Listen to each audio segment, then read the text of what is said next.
मित्रांनो, fat to fit सिरीजचा आजचा हा 4था दिवस आहे आणि एकूण 4 दिवसामध्ये माझं जवळजवळ 3 किलो इतकं वजन कमी झालेलं आहे. आपण सुरुवात केली होती 85.500 ग्रॅमने आणि आजचं वजन आहे 82.500. आज तुमच्याशी एक नवीन गोष्ट शेअर करणार आहे, ती म्हणजे कोणताही प्रोडक्ट खरेदी करताना ॲडव्हर्टायझिंग बघून तो खरेदी करू नका.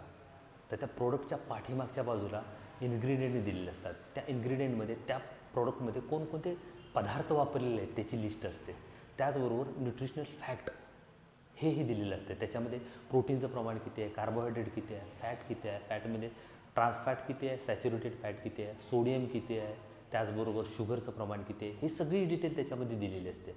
तर ती वाचून घ्या. आपल्या शरीराला अपायकारक घटक त्याच्यात आहे का चांगले आहेत हे बघून तो प्रोडक्ट तुम्ही चूज करा. कारण कोणत्याही कंपनी आपला प्रोडक्ट जास्तीत जास्त सेल व्हावा, जास्तीत जास्त खपावा याच्यासाठी ॲडव्हर्टाईजमध्ये काहीही सांगत असतात. त्यामुळे त्यांचं न ऐकता डोळ्यांनी तो प्रोडक्ट बघा, त्याचे इन्ग्रेडियंट बघा, न्यूट्रिशनल फॅक्ट बघा आणि मग खरेदी करा.